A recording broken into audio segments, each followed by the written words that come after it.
तेरा सचित आनंद रूप,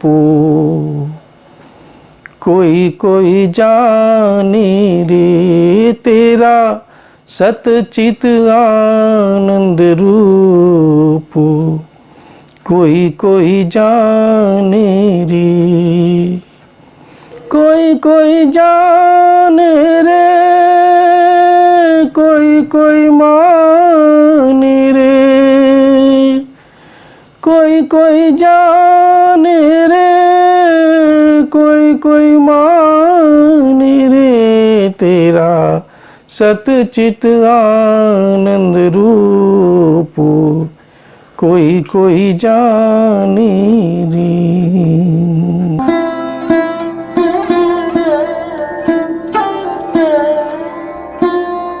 आप सभी को प्रणाम। सत्य सनातन की जय।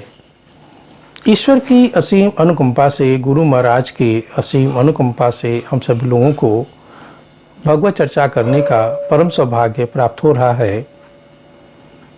गुरु की वंदना कर लेते हैं। गुरु ब्रह्मा गुरु विष्णु गुरुर्देवो महेश्वर, गुरुर् साक्षात् पार ब्रह्म, तस्मै श्री गुरुवे नमः। इसी गुरु महाराज की कृपा से तुलसीदास जैसे जो संत थे, उन्होंने श्री रामचरितमानस की रचना कर दी। जब वो ईश्वर के मूल तत्व को समझ गए तो उन्होंने इस तरह का महान कार्य कर लिया। अब यदि हम आज बात करें परमात्मा का यथार्थ स्वरूप के बारे में बात करें कि ये कैसा स्वरूप हो सकता है परमात्मा का, तो श्री रामचरितमानस को यदि हम पूरी तरीके से संक्षिप्तीकरण करके देखें तो हम देखेंगे कि यहाँ पे ये जो कथा चलती है भगवान की, वो 3 श्रोता और 3 वक्ता के रूप के साथ चलती है। पहले वक्ता है शंकर भगवान और यहाँ वक्ता है पार्वती जी। दूसरे वक्ता है महर्षि याज्ञवल्क्य और श्रोता है महर्षि भारद्वाज जी। तीसरे वक्ता है महाराज काकभूषुंडी जी और यहाँ श्रोता है पक्षीराज गरुड़ जी। अब आप देखें इसमें क्या होता है, और सभी के जो प्रश्न हैं, इन तीनों के प्रश्न ये हैं कि पहला जब शंकर भगवान साधना करते हैं, ध्यान करते हैं, तो वो जब भगवान राम जंगल में जा रहे हैं तो उस जंगल में जाते समय उनको जय श्री सच्चिदानंद कह करके प्रणाम करते हैं। तो पार्वती जी को यहाँ भ्रम हो जाता है, जैसी कथा आप जानते हैं। तो वो पूछती हैं कि आप उनको क्यों सच्चिदानंद बोले, क्यों उनको परमानंद के स्वामी बोले। अब यही इसी प्रकार का दूसरे जो वक्ता हैं, उनसे श्रोता भारद्वाज जी ने पूछा कि अब बताइए भक्ति मार्ग क्या है, परमात्मा का यथार्थ स्वरूप है क्या, आखिर कैसे हम उनसे हमारा मिलन हो सकता है। तीसरा, जब पक्षीराज गरुड़ को ये घमंड हो जाता है कि अरे जब भगवान राम तो बंधन से बंधे हुए हैं, सर्पों से बंधे हुए हैं, तो अब इनको नागपाश से बंधे हुए हैं, तो अब इनको मुक्ति तो मैं नहीं दिलाई, ये किस प्रकार से ब्रह्मांड के स्वामी हो सकते हैं। अब इस भ्रम को दूर करने के लिए जब वो जगह जगह जाते हैं, भ्रम दूर नहीं होता, तो नारद मुनि जो है उनको कहते हैं कि तुम भैया ऐसा करो कि देखो काकभूषुंडी महाराज जो कौवे के शरीर के रूप में उपस्थित हैं, इस कली काल में उनके पास जाओगे तभी तुम्हारा वो भ्रम दूर होगा। तो अब ये वहाँ काकभूषुंडी महाराज जी से भी पूछते हैं कि बताइए ऐसा क्यों हुआ कि वो कैसे ब्रह्मांड स्वामी हो सकते हैं, और परमात्मा यदि है तो परमात्मा के यथार्थ स्वरूप क्या है। ये तो वहाँ पे काकभूषुंडी जी कहते हैं कि देखो भैया ऐसा है, बहुत काल की जय सतसंगा, तब हुई है निश्चय भ्रम भंगा। खग जाने खग ही की भाषा, उमा गायब गुप्त कर राखा। अब यहाँ देखिए बात आती है, कहते हैं कि भैया देखो ऐसा है कि आपको सत्संग करना पड़ेगा, आपको समझना पड़ेगा बातों को, अच्छे लोग संगत में जाना पड़ेगा, उस ज्ञान को प्राप्त करना पड़ेगा, तभी आप समझ पाएंगे कि परमात्मा का यथार्थ स्वरूप क्या है। अब तीनों ही इस प्रकार से बार बार पूछते हैं कि भैया जो है ये परमात्मा का क्या रूप है, यथार्थ रूप क्या है। तो अब देखिए इसमें जो यथार्थ रूप आता है वहां स्वयं तुलसीदास जी महाराज ने कहा, समझाते हुए कहा, क्या कहा, भगवान शंकर खुद कहते हैं, राम सच्चिदानंद दिनेसा, नहीं तह मोह निशा लवलेसा,